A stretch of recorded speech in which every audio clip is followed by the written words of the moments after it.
fuck about. It's Monday, it is the potpourri. My name is Steve motherfucking Smith, and I'm here to chat for the next... I don't know how long I'm going to chat for. I've got no idea. I've got no idea at all how long this is going to last for, but hopefully it's going to last about an hour. Because an hour seems like a good length of a podcast. Wouldn't someone watching agree? I hope they do, because if they don't, then, well, I don't know what's happening. So as per usual, if you're watching on Twitch, let us know how it sounds. If the sound sounds terrible, tell us. If anything sounds terrible, tell us. If it's too quiet, tell us, because that's the problem. I've noticed this problem, not just on our channel, but on other channels I watch on Twitch, is that the output sound, especially when you're watching back later, is often really, really low. And yeah, you don't want that. You want to hear me and all. You don't want to be watching this, then watch something else, and it just goes, whoa, super loud. That would just be terrible. So, it is Monday. It is the 18th of January. I am scratching my back, and this is the potpourri. I'm here to chat about all sorts of shit. I have got loads of stuff to talk about today. When I woke up this morning, I had no plan, and that is just how this show rolls sometimes. I'm just going to wake up. I'm going to see what people are chatting about over there. Over there. And we're going to chat about it, because that's what I like doing. I like chatting. I'm good at chatting. I can speak for ages. I can speak for hours. This is the joy of having ADD. I can chat. But that comes with dyslexia, so don't expect me to write. Although, I did write most of the articles on voicebritannia.co.uk, which I think is quite impressive. But hey, for all I know, you may not even be able to read them. So what are we going to talk about today? First up, I have a small monologue about internet trolls, so I'm going to read that in just a second. We will be talking about the fish protests, the fish industry protests that are happening in London as we speak. Because there's some pretty big stuff going down with that, and it's quite... It needs to be talked about, you know what I mean? It needs to be... This sort of stuff, it needs to be talked about. So we're going to talk about it. Let's get fish typed in here. Fish... Monday, innit? I'm so tired today. We will also be talking about the latest lies from the Conservative Party, the Tory Party, lying. Can you believe that the Tory Party tell lies? I mean, what the fuck's going on here? Yeah, so we're going to talk about the latest Tory lie and what they will be doing this afternoon to try and stop people in need getting help, because that is a thing. We will be talking briefly about Trump, because it turns out that, well, this is his last few days in office. Why is that image there? Go away, fish image. We don't need you yet. So yeah, this is Donald Trump's last few days in office as President of the United States of America. The news has come out that tomorrow, on his last day, he is set to issue a load of pardons, so we're going to talk about that. I also want to talk about the nuclear football, because loads of people are just like losing their shit over this, and I think we need to dial it back and set ourselves in the world of real, as opposed to the world of fake and nonsense and things that are not going to happen. And... well, I've got two more topics on the list, actually. We're going to talk about Nalvalny. So this is Nalvalny, the Putin opposition man who Putin's people try to kill, but he somehow thought that flying back to Russia was a good idea. We're going to talk about the state of play with Nalvalny right now, because it is genuinely not good, and I don't think he's going to get out of this alive, quite frankly. And lastly, we'll have a little chat about COVID-19 and the UK's plans. Do we have a plan B? Is there a plan B? Fuck, is there a plan A? I don't think there's a plan A, let alone a plan B. Spoilers. But I digress, because, like I said, I wanted to start today's show with some friendly advice. Some words on internet trolling, but not just internet trolling. I'm talking about some of the worst sort of internet trolling, and that's the internet trolling that comes from celebrities. It's like driven by celebrities who are trying to organise like pylons and all sorts of horrible stuff against people that just don't deserve it. So we're going to talk about that. I need to breathe again. Today is one of those days where I'm being all self-conscious and I'm like, I can't breathe loud because it comes over the mic. But I'm actually starting to hyperventilate a bit now. So Come on, Steve, let's cool. Let's get some of the I Ching and they go. Did anyone watch the snooker last night? Just before I get to that, did anyone watch the snooker last night? The Masters. What a match. I didn't watch it through the week, but I watched the quarterfinals, the semi-finals, and the finals. I was sure Alex Higgins was going to win. Alas, it turns out that Yan Bingtao is freaking amazing. At 20 years old, he won the Masters, beat Alex Higgins. I think it was 10-7 at the end, 10-8 at the end. Really good match. Did you watch it? Tell me in the chat if you did. Or just tell me to shut the F up. I don't watch snooker if you didn't. And let's get to the next section, because I've now retained my wind. Today, I wanted to start with a tip, right? Some friendly advice from someone who has been on Twitter literally more than 12 years now, and who has seen pretty much every sort of troll, propaganda, every sort of variant of angry people of the years.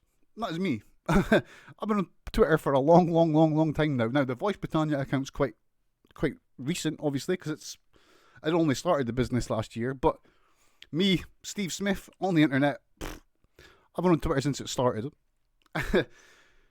And if you're like me, especially in political circles and just someone that wants a calmer existence on social media, I have some advice for you.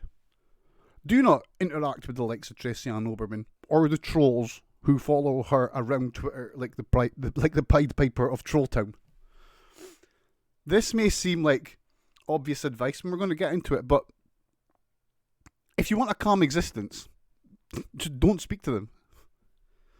In my opinion, all they want to do is to suck emotional energy from people and to make others look bad. Like really bad. As bad as they can. They'll take something, spin it, and they'll make it seem really bad so they can suck even more emotion from them, the people they're attacking, and the people who are coming to defend them. And the whole thing turns into a toxic mess.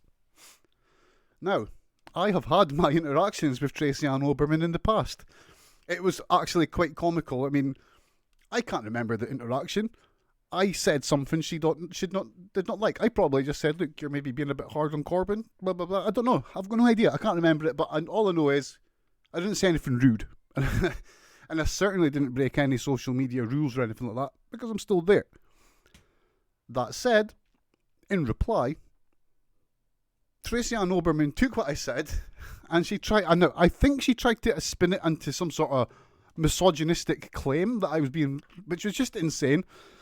And not only did she try and spin the interaction to get her followers and to instigate a pile-on, but she sent the tweet to Jess Phillips MP in an attempt to initiate targeted harassment towards me and to initiate a social media pile-on with an elected official. Now, this would have been a pile-on. Like, she was let's unpack what she was doing there. She was trying to organise a social media pile-on against a social media user, me, who she'd never actually met, who she never spoke to, and who's not actually done anything wrong other than having an opinion. Because having an opinion is not wrong. Now, you can have opinions which are wrong, but my opinion on this situation wasn't wrong, and it wasn't offensive, it was just an opinion. It was at this point when I learned it's best to just block these morons and move on with your life. Don't talk to them, just block them and move on. Because if you don't block them, they will try and suck as much emotional energy from you as you can. And I don't mean that in some sort of weird-ass conspiracy sort of way.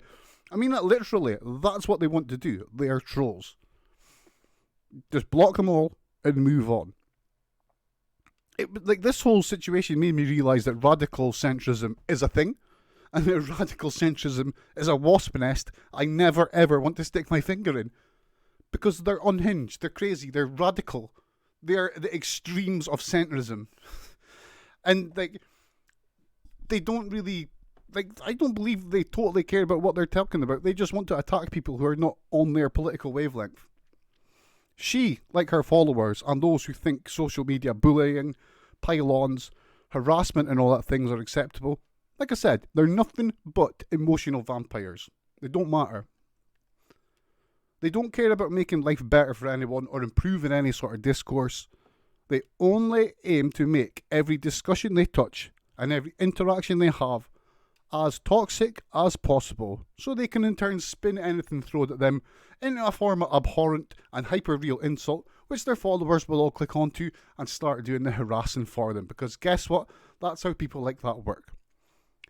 They are cry bullies. They are straight up cry bullies, and the best thing anyone can do is to block them and move on, as the one thing that gives them power is interaction and attention. This brand of delusional discourse just perpetuates toxicity, and it's dangerous to get involved with it. Just block it, move on, do not interact with them. We did this with Katie Hopkins.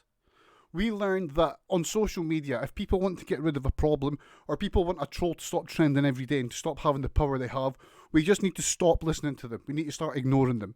The key to fighting trolls is to ignore them. Block, ignore, move on with your life. Don't look back. Do not feed the trolls. And that was my opening monologue for today. You know, I've never done an opening monologue before, so I would like to hear people's opinion on that. But this is a topic that I'm pretty passionate about. I think it's just insane that, like, for the last 4 years on social media, this is just a never-ending circle. It just goes round and round and round and round in circles. And nothing ever gets better from it. Nothing gets solved. Nothing gets better. And people just get made to look horrible. And then, like, for instance, there's people that have been, like, got genuine, like, mental health problems who have been, like, where's my camera gone? Who have been harassed by them, who have been targeted and unharassed, because these people know that if they target and harass people like that, that they can do what they want. It's just horrible. It's not something I like. And I just want people to try and just start rejecting this horribleness. Reject it, because if you don't reject it, then it just keeps going. It just keeps going and going and going. So I'm happy I got that out of my system, because I really wanted to get that out of my system. I'm probably going to turn that into a little clip down the line. So I think it's important. I think it's important. You know what I mean? Don't feed the trolls. And yeah, I mean, this all came from this morning, because obviously the Tory party were in force last night. They're trying to spin anyone that disagrees with them into Trump supporters. Like, they're trying to make that equivalence that if you have a problem with what government does, you're some sort of unhinged Trump supporter that wants to kill democracy, which is just the most insane comparison I have heard in a long time. And this is no surprise to me. The Conservative Party are actively engaging in Trumpian politics. Like, there was an email that got leaked lately, and it just straight up said, it's like, look, Trump's power is that he throws a million lies at the wall every day, and people like the media and people who analyse politics do not have the means to check all the lies he tells, and this is how he gets away with it. And this is what they're doing. They were telling their followers to do this, just to lie, because if you tell so much lies and you have control of the media, it is next to impossible for people to discount them, because there's always going to be an army of idiot zealots who are going to, like, go, man, that's wrong, and their bots will go, you're wrong. You can't. It's hard to win against this sort of stuff. And that was what led me to the Tracy Ann Oberman, because she posted a tweet today, and again she was trying to say that people that supported Jeremy Corbyn are the same as Trump supporters. They are crazy, right-wing, far-right populists. I mean, it's insane. Like, now, sure, on Corbyn being populist, there is actually something to that. But is he populist because he was popular, or does being popular make him a populist? No, I mean, it's like, you could argue that very literally Corbyn was populist because he was a popular political character, but his policies weren't populist. He wasn't doing things to be populist. He was trying to make things happen for the best of society. That said, Corbyn's on the backbenches now. He doesn't run the Labour Party. More power to him with his Corbyn project or whatever he's doing just now, but I just think that people are getting sucked into a bit of a wasted effort. Focus on government just now, because they're the people that need to be challenged. So let's move along to the next topic today. Fish industry protests. Now, the fish industry, especially in Scotland, Aberdeen's got quite strong ties with the fishing industry. My grandmother, she worked in I think she worked in the fishing industry for like 50 years or something like that. She was a fish filleter. She actually worked with Michael Gove's father for a period. The area of Aberdeen I am from is the same area that Michael Gove and his family are actually from. And my grandmother did actually work with his dad. That's how connected the Aberdeen fish industry was for a while.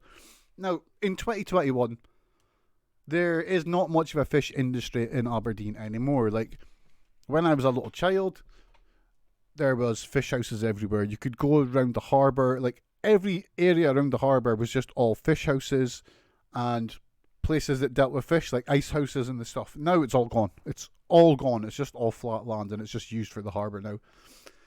There's one small area next to the harbour where they do fish smoking and they fillet some fish. But other than that, like, the fish industry in Aberdeen is already pretty much gone. The fish industry now up in this area of Scotland anyway is focused on Peterhead and Fraserburgh. Now, I mentioned Peterhead first there because that's an important part of this topic, because during the last election period and all through the back and forth with Brexit and stuff, government have told the fishing industry, they've told the people of Peterhead that they would look after them, that they would protect the fishing industry. And now that Brexit has actually happened, it turns out that they're not being protected and their businesses are being, like, there's so many businesses now in the fish industry in Scotland are now reporting that they're next to going bankrupt. They're closing their businesses because trading with the EU under the Tory party's new deal with the EU is next to impossible. Now, it's fucking insane to think that, because for the last 3 years, one of the key arguments the Conservative Party have made is that we need to protect fishing, is that fishing was a main part of the Brexit thing. It was all about fish. They wanted to protect the fishermen. They wanted to give the fishermen more access to waters, treat them fairly, whatever the fuck that means. But instead, who would have thunk it? What has happened is that the Conservative Party have made a deal with the EU. The deal does nothing to protect fishermen. It does nothing to protect fishing companies. And it does nothing to allow them more access to sell their fishing stuff.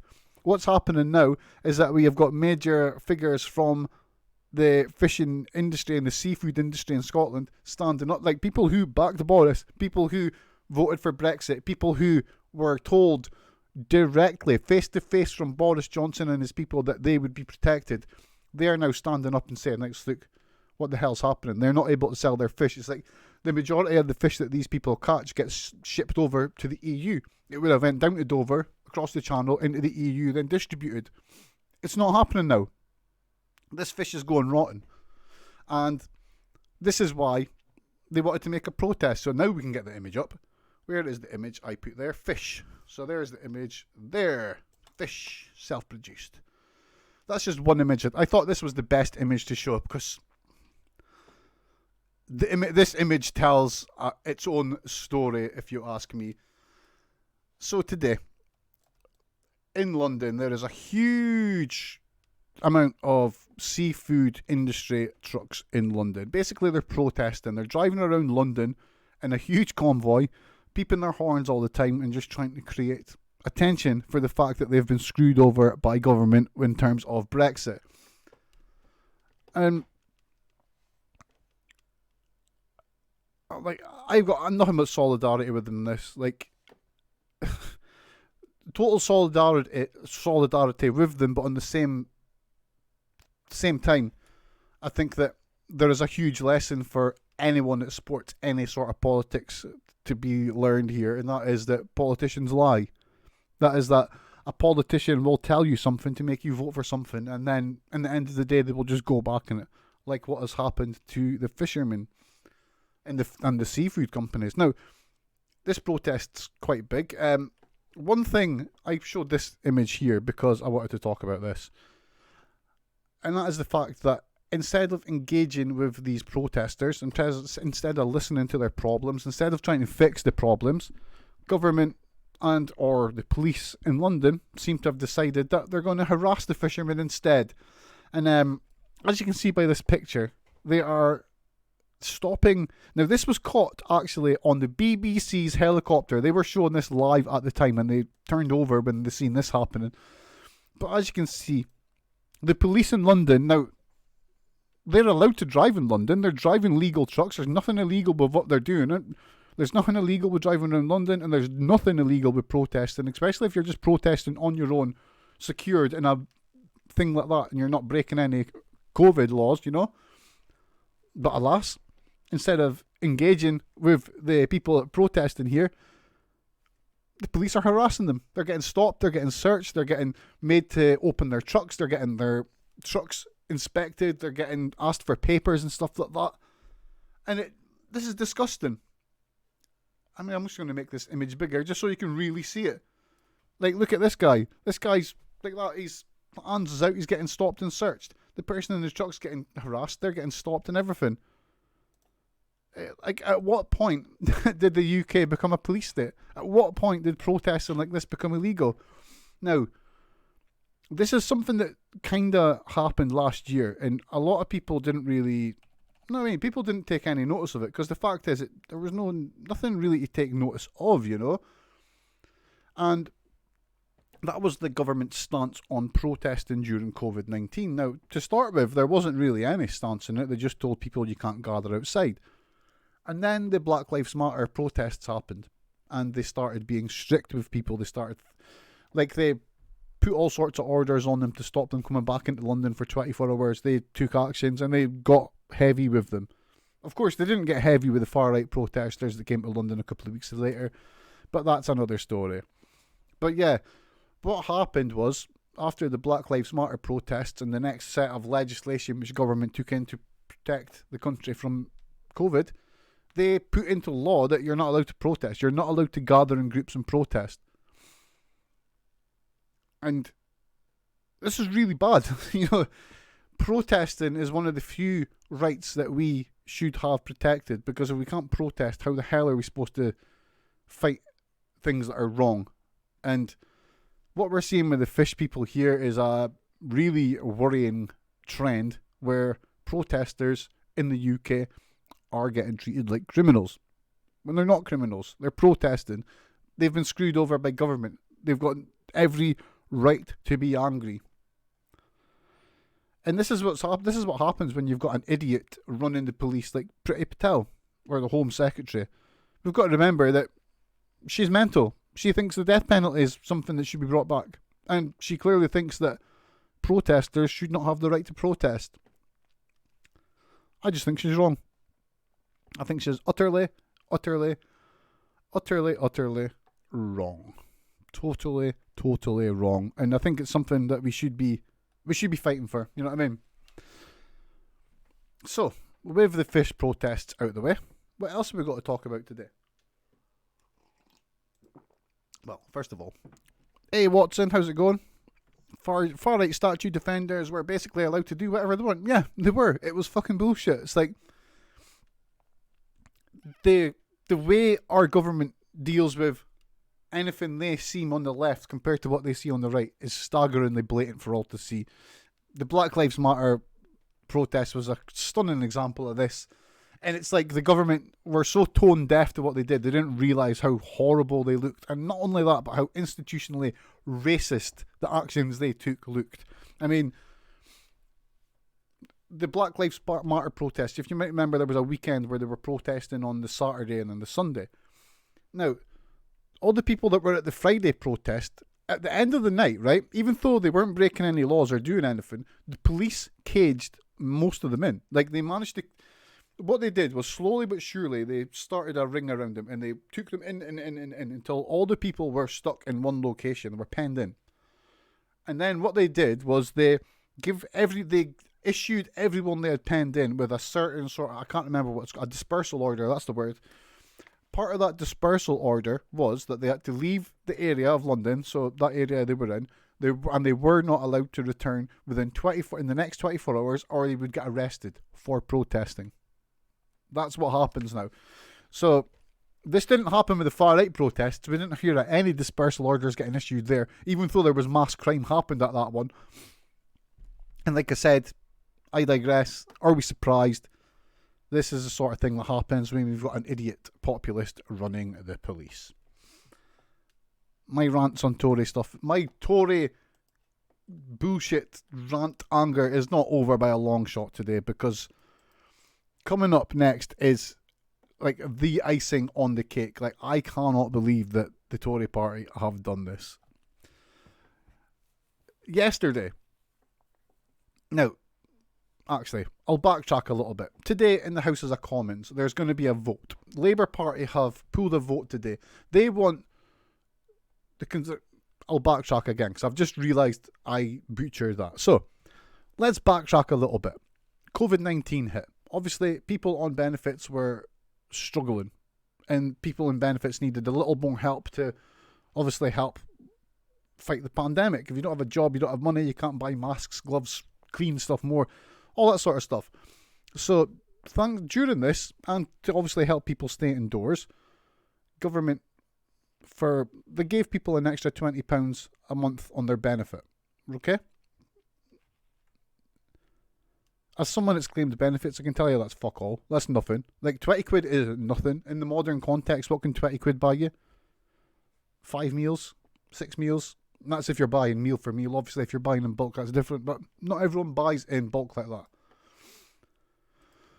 But yeah, at the start of the COVID-19 pandemic, government thought they would be nice, and they gave people claiming benefit an extra 20 quid a week on their benefits, right? Now, that was given to people with the caveat that that would be temporary. Government never wanted to make that temporary, but at the same time, government claimed that the pandemic was going to be finished by the summer. As we all know now, the pandemic was not stopped by this summer. And knowing this, and knowing that this universal credit help is going to get taken away eventually, you would think that the government would have changed their idea. You would think that the government would say, well, we're still very much in the pandemic. It doesn't look like we're going to be out of the pandemic in 2021.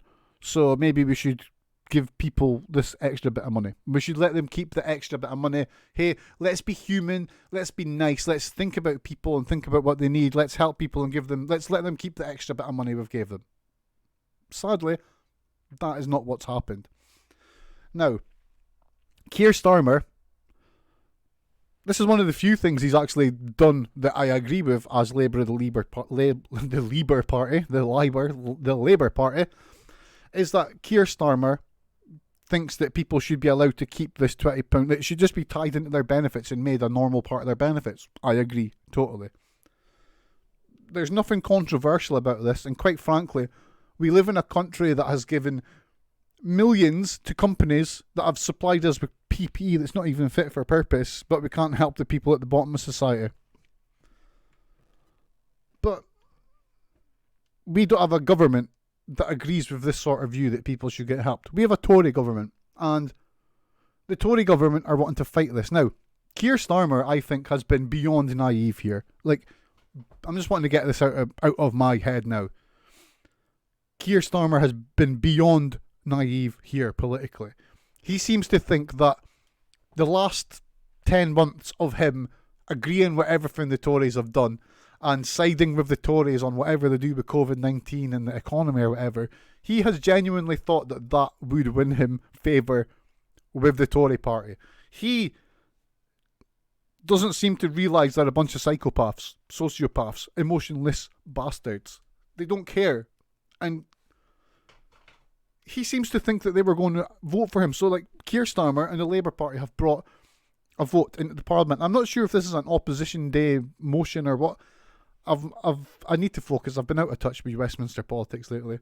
It's just melting my head. I've just stayed out of it.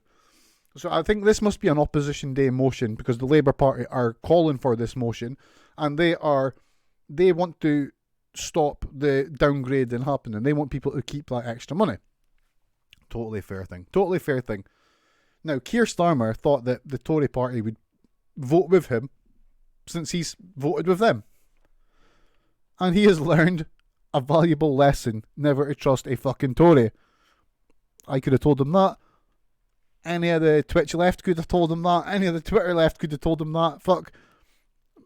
Anyone could have told him that. You never trust Tories. They are mental psychopaths who will screw you over in a heartbeat. So yeah. He thought the Tories would back him on this vote and they would give people a little bit of help. Boy, was he wrong. Instead, what the Tory party have done is they used their official Twitter channel. Now, this is the same one that they turned into a fact-checking service during the debate because they're a bunch of liars that have got no shame. And they tweeted out the following sentence. They said that Keir Starmer wants to scrap universal credit, withdrawing vital support from millions of people. Now, I was alerted to this by Peter Stefanovic. Follow him on Twitter at Peter Stefanovic2. I'm not going to spell that out. Just go on Twitter, look at my timeline, I've shared it. He's a cracking journalist and he's constantly posting stuff like this that actually holds government to account. But yeah, the Tory parties said that. They said that Keir Starmer is trying to stop universal credit, to stop people getting benefits. And along with this, they added a video. And what they've done is they've used a video from Mar and they've like edited. They did this before and they got caught out with it and I don't know why they're doing it again. They took the video and they edited the context to make it look like Keir Starmer wants to get rid of universal credit and take benefits away from people. And this is a level of political bullshit that even I did not expect from the Tory party. Like, this is Trump. This is Trumpian stuff. And it's like I said before, they've got no shame at the moment. This is Tory policy at the moment. I mean, there were liars before, but now they actually are actively trying to throw as much bullshit at us as they can so we don't trust anyone else. And it's just fucking immoral. The fact is, right, on the actual topic at hand with the universal credit and stuff, universal credit should be ended. It should be scrapped and it should be replaced with a universal basic income.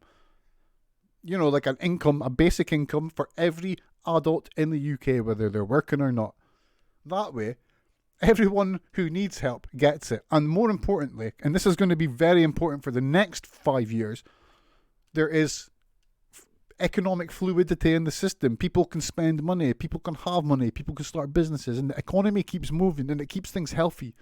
Sadly, the Tories are ideologically driven to attack people at the poor and to take things away from people who need it most.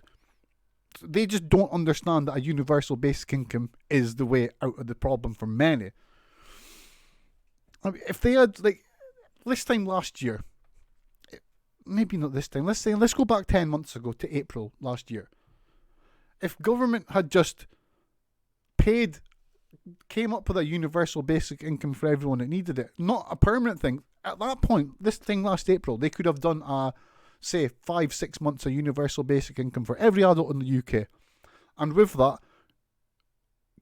along with the universal basic income, they could have locked everyone down and made the lockdown rules really fucking strict. I'm talking Wuhan strict. I'm talking New Zealand strict.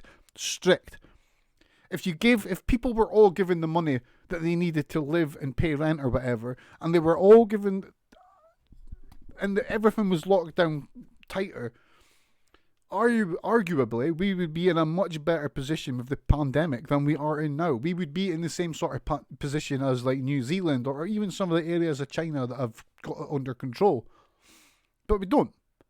We just don't. Instead, the Tories are playing a very dangerous game.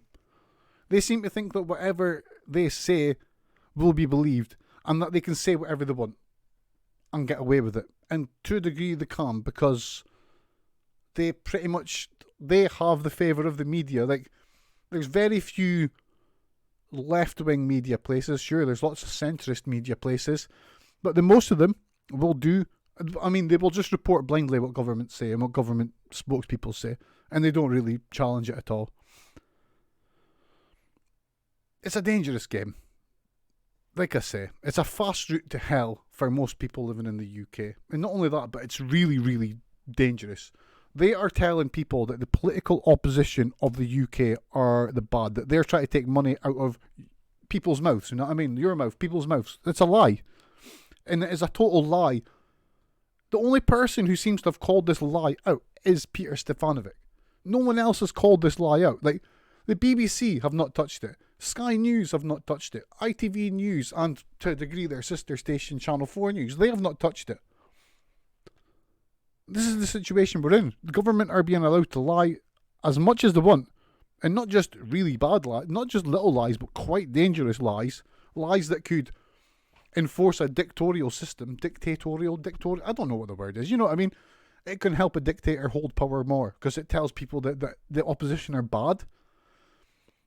And it's just dangerous. I mean, you've got to tie that sort of stuff in with the other stuff they've been saying over the weekend. Like, they've been trying to frame momentum activists or people who are protesting against government in the same way. They're like comparing them to the Trump people that stormed the Capitol building. And there's people that don't know the context of any of these situations to know how stupid this is. Like, in America, the situation with the Capitol building and the Trump fans, that group were trying to overthrow a literal political, democratic decision. There was an election, it was fair, it was open, the election happened. Someone won by a massive amount. And Trump's supporters were trying to, with violence, overturn that decision and take control of the American government. That is in no way comparable to anything anyone in the British left is doing. The British left doesn't have guns. We're not violent. If people were violent, maybe things would get done, but thankfully they're not. This is not how it works here. There's not even evidence to this. Like, people comply. People aren't even protesting just now because we've been told by government it's illegal, so we're not protesting. How does that in any way compare to the people who were trying to literally overthrow the country of America? It doesn't. There's no comparison, and it's just gets me annoyed. And that moves quickly on to a little story about Trump, because, as we said at the start of the show, at the top of the show, it's Trump's last week in power.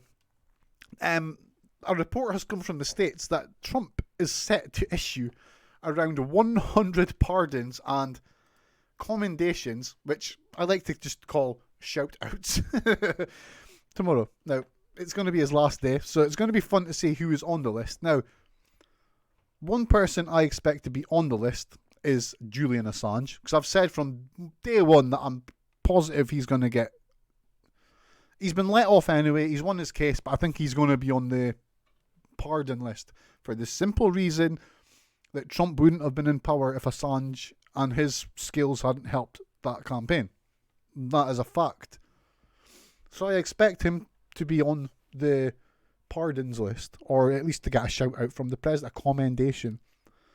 I expect to see the entire Trump family and everyone linked to them, and probably Trump on the list, which, if it happens, is going to be hilarious, because I don't know if a president has ever had to pardon his staff, and if he's got to pardon his staff, clearly that means they have broke the law. It's going to be interesting. I am looking forward to seeing this list when it comes out. As soon as the list comes out and it's published, I will make sure it's posted to the Voice Britannia Twitter, because it's going to be hilarious, you know what I mean? It's going to be full of just random people. Most of the people in it we've probably never heard of, but there will be a lot that we have, and it's going to be funny to see how blatant Trump is trying to do or get away with whatever he's trying to get away with. He's mental, who knows? Now, on the Trump topic, right? I've seen this topic on social media over the weekend, and I think we need to set ourselves back in reality for a bit here, right? Obviously, Trump is the president of the United States. He carries the nuclear football around with him wherever he goes, or he has a person that carries his nuclear football wherever he goes. Now, what is the nuclear football? It is a metaphorical suitcase, a box, and it contains the nuclear codes that are updated every single day. This is so the President of the United States can launch a nuclear attack if he wants to. He's not going to. Now, people seem to I don't know where this came from, and I don't know if people are just over-speculating for the sake of over-speculating. But there's people who seem to think that on his last day or his second last day, Trump is going to be able to launch some sort of nuclear attack on someone or anyone. This is not going to happen, right? The nuclear football is just a code. It's like codes. He's got to... Before Trump can launch a nuclear attack, they've got to go on the phone. They've got to speak to someone else. There's checks and balances in place here. The system is not just like a suitcase. Like Trump picks up the phone and says, "Fire the nukes," and some robotic psychopath picks up and goes, "Yes, Mr. President," and just fires nukes off willy-nilly. That's not going to happen. The people who press the buttons at the end of the day, and for every nuke, now this might sound silly, but for every nuke to be launched, it's 2 buttons, and the buttons are far enough away where it can't be done by one person, and they use keys. Like you see in the films, it's very much like that. This is not happening. Before the president can launch a nuclear attack on a country for no reason, he would have to get it past his commander well, he's the commander-in-chief, but he would have to speak to the people in the army that have got that are in control of it, because it's never just one person's decision. That would then get sent to the army. Now, the boss of the army might turn around and be like, "Mr. President, you're only in power till tomorrow. This order is totally irrational. Fuck off." Which is what mostly like will happen. The thing that people don't seem to understand or just remember is that, yeah, Trump has the nuclear codes, but they're just codes. Like, there's still people all down that chain of command who have to follow it. For Trump to be able to fire off nukes with no reason, he would have to have won the trust over or have people in place all through that chain of command.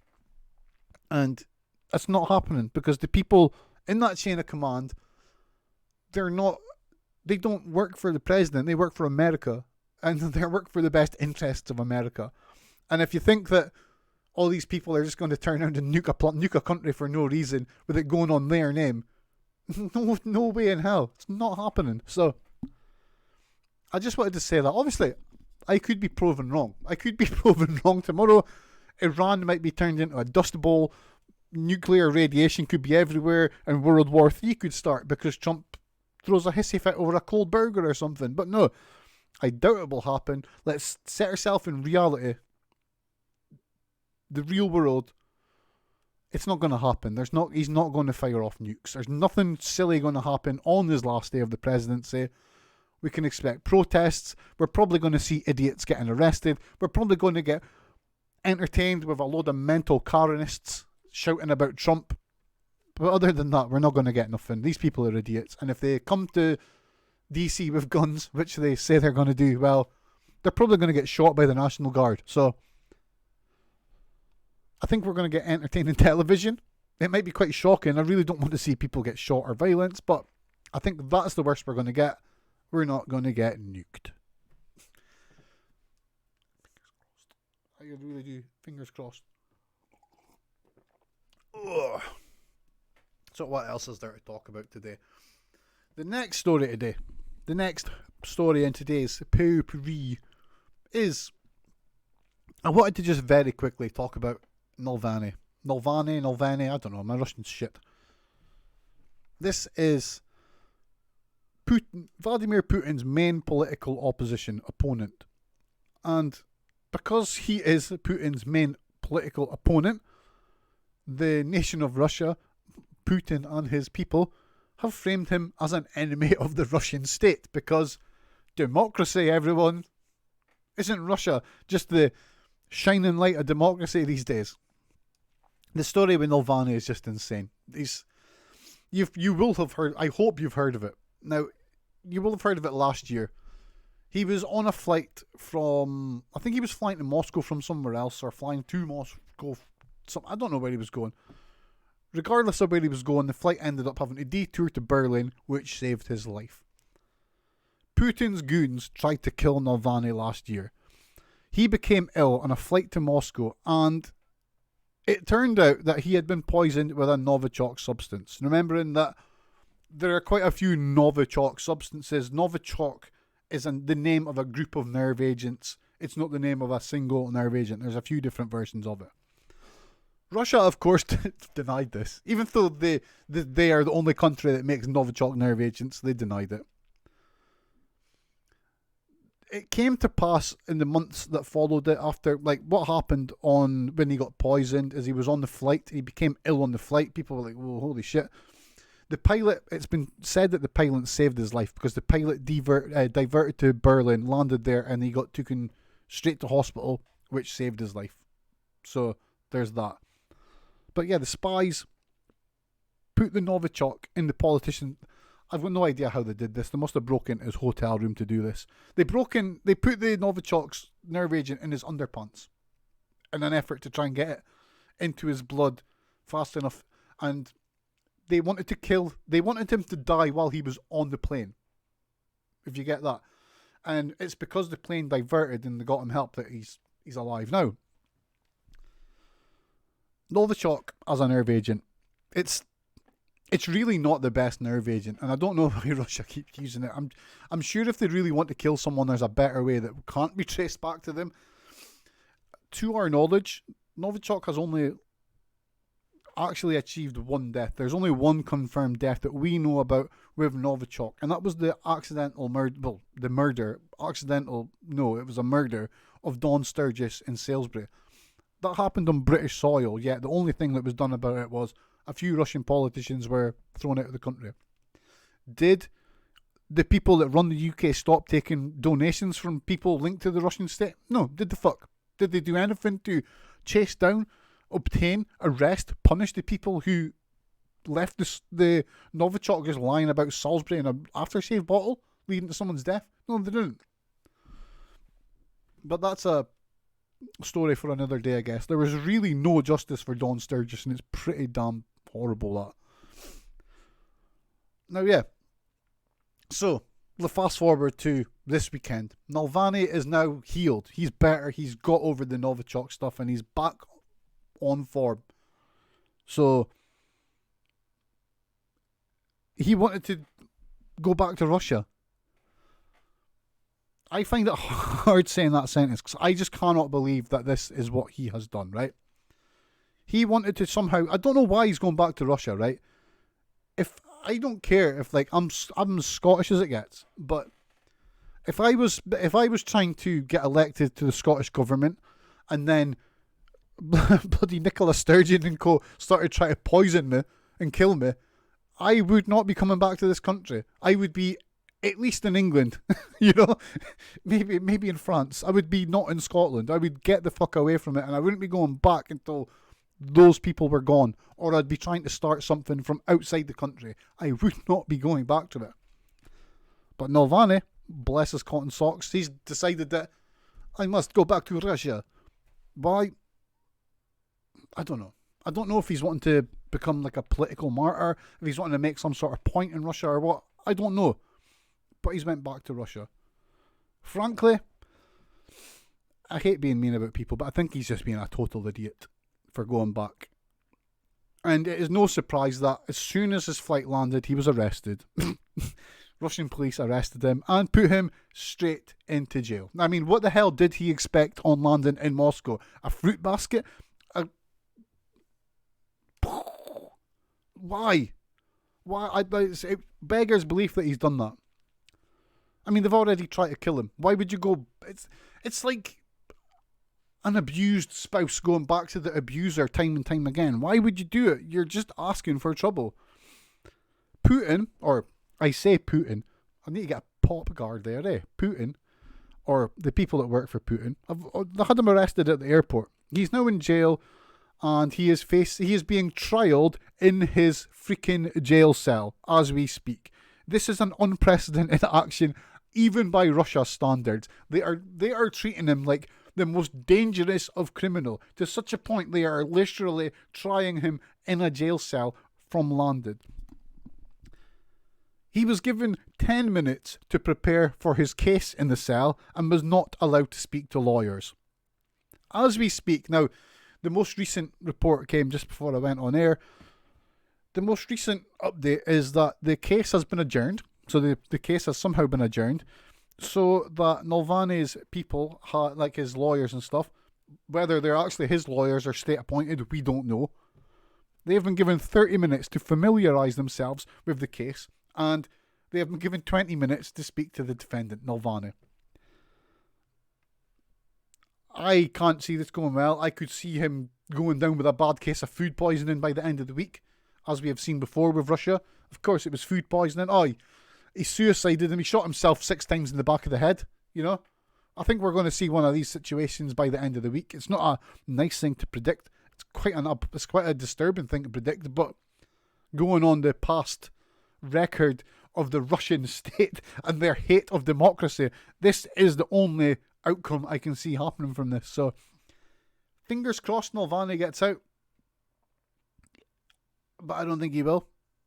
I get that he may want to be a martyr in some form, whether it's being thrown to jail for no reason or being killed, to show just how bad the Russian system is. But the harsh reality of it is, everyone knows this. Everyone knows how bad they are. And everyone knows that no matter what happens, they will just kill him and they will just say he fell ill, he died, and they will never speak about it again. And they will move on. And anyone else that speaks about Nalvalny or tries to fight his case will be treated in the same way. Because this is how they've acted for the last 10 years, 20 years. I mean, we think we've got it bad here in the UK, but we're just at the start of the journey to where they're going. And that is quite worrying. So that is almost us for today. That was a stunningly morbid way to... A stunningly morbid segment, wouldn't you believe? So, I just had one little last thing I wanted to talk about. I've got no notes for this, so we're just talking. We're just freestyling. We're just going for it. And that is, does the UK have a COVID-19 plan B? Does it? My opinion on this is a hard nope. The UK does not have a plan B. The UK does not have a plan A. Now, if we had a plan, that means there would be an end game. There would be some sort of final situation where we need to get ourselves into to win the battle. We don't have that. Vaccinations, mass vaccination, should be the end game. Like mass vaccination and then isolation of anyone that has the virus after that should be the end game. But already, within a month of the vaccination started, that end game has already been warped out of. It's been changed. Now, instead of actively trying to vaccinate everyone, that is both doses within the time that the vaccine maker says it's got to be given to be effective, they've changed that. The government are just acting as if that's just advice, where they're ignoring the fact that the people that make the vaccines have literally tested these vaccines on their schedules, and they know that you must get the second injection within 6 weeks or a couple of months, or it doesn't work properly. But they're ignoring that. So, with government ignoring that, it then opens up the question of then what the hell's the end game? What is their end game? Because at the moment, it just seems like we're being plunged into a circle of COVID. It's like, yeah, sure, we're back up at the top again. We're back at the hope section, It's like, yeah, we've got some hope here. We've got a vaccine. But then we're going to get down here and we're going to realise that, hey, the second doses I've not got given out. Then we're going to get here again. It's like, oh, there's another mutation happened and this one's, the vaccines don't affect it. We're going to go back round. Then we're going to get really bad. Then back to our hope spot. We're stuck in this circle now. We need a plan A, not just a plan B. We need a plan A. And I can't see one happening. I think that it's like, what was it George Bush said? Fool me once, shame on you. Fool me twice, shame on me. And that is good word. They are good words at this moment, because we listened to government, we complied with government, we did everything they said, but most of us got no help, and everything is now worse than it was before. So, should we really be trusting those people again? Are the government and Matt Hancock and all that crew, Are they people we can actually trust? Should we be listening to them again? Or are we making ourselves into some of the world's biggest idiots by taking what they say at face value? I don't know. That's a question for everyone. Tell me what you want. Answer it in the future. Get in touch with me and tell me what you think. But that is the end of today's Potpourri show. So I hope you enjoyed it. For me, it was alright. I talked about stuff that I wanted to talk about. I didn't really have any sort of schedule today. I just it was one of those days where I'm like, right, let's see what people are talking about and let's talk about it in my own unique way. And that's what I've done. So hopefully it's good. Next week, I think what I'll do for next week is I will announce on Thursday what the topic's going to be. And like last week's episode, which was about things that we should be doing to get on top of COVID-19, I'll ask for your opinion. So I will post that onto the Voice Britannia Twitter on Thursday. That is at Voice Britannia. So keep a lookout for that. And send me when you see that, tell me what you think and we'll go over it all on the show. In the next few weeks, for anyone that's listened this far into the show, I'm considering doing an episode on hyperreality and how the unreal is being framed as real and it's all used to control us in a certain sort of postmodern-y sort of way. Now, it's a topic that I understand some people will love to hear and talk about, others won't. So I'm thinking about it. If you want it, let me know. If you don't want it, let me know. If it happens, it'll probably be like an hour and a half long. So if I want to talk about hyperreality, I will do it properly. This is something I've studied when I was at university. I've wrote about it before. So I'll want to get it right. I'll want to make sure it's right. It's a topic I think is more important than ever. Like, for instance, the story we talked about earlier on in the show, but the Tory party is just making stuff up. That is an example of how hyperreality is being used to control us and to control people that are not really thinking. This is more important than ever. So I would like your feedback on it. I would like to do a show on it. If I can find someone else who can talk about hyperreality, then that would be amazing. So if anyone's talking about this, it's up with their postmodern theory, wants to talk about hyperreality, get in touch. But for me, that's me done for today. If you want to chat with me about anything you've heard on the stream, you can catch me on my personal Twitter at SteveSmithVB or on the Voice Britannia Twitter at Voice Britannia. You can contact us via email at voicebritannia@gmail.co.uk with anything you want us. Gmail.com with anything you would like us to talk about. And I will be back on Wednesday with Prime Minister's Questions live, because if there's one thing we all enjoy, it's watching Prime Minister's Questions and shouting at Keir, the biggest ham on the planet, Starmer. For me, I bid you all adieu, have a lovely day, and I will see you all on, where's the button, Wednesday. Cheerio.